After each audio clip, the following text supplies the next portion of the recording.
বেশ কয়েকটা দিন হয়ে গেল বাড়ির থেকে অনেক দিন হলো বাইরে যাই না। তো হ্যালো গাইস, আমি সুপ্রিয়া। আমার নতুন আরেকটি ভিডিওতে তোমাদের অনেক শুভেচ্ছা, অনেক ভালোবাসা জানিয়ে আমার এই ছোট্ট মিনি ব্লগটা শুরু করলাম।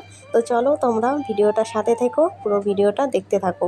এইদিকে কিন্তু ফাইনালি রেডি হয়ে গেছি। তো একটু আগে আমাদের খাওয়া দাওয়া হলো, এখন বাজে ওই 4:30 মতো। তো দেখো বাড়ি থেকে বেরিয়ে পড়েছি। অনেক দিন হলো ওই বাড়ি থেকে বেরিয়ে ঘুরতে যেতে পারছিলাম না।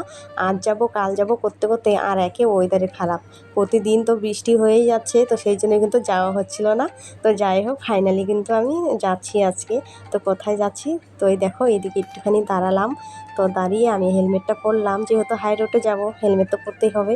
তো সেই জন্য হেলমেটটা পরলাম, আর আমার না হেলমেট পরতে একদমই ভালো লাগে না। তো যাই হোক চলো যাওয়া যাক। আর এদিকের কিন্তু ওয়েদারটাও খুব সুন্দর, আজকের আবহাওয়াটাও খুব সুন্দর ছিল।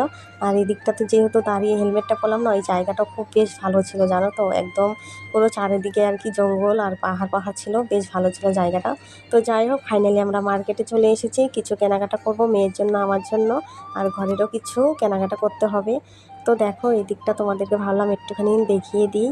তো চলো আমি এখন কেনাকাটাগুলো কমপ্লিট করে নিই। এই তো ফাইনালি আমার হয়ে গেছে, এখন এই বিলিংটা করিয়ে চলে যাবো বাড়িতে, কারণ এখন বাজে 9টা। তো বন্ধুরা চলো আজ আসি, দেখা হচ্ছে পরের ভিডিওতে। আর কেমন লাগলো অবশ্যই জানিও তোমরা। টাটা।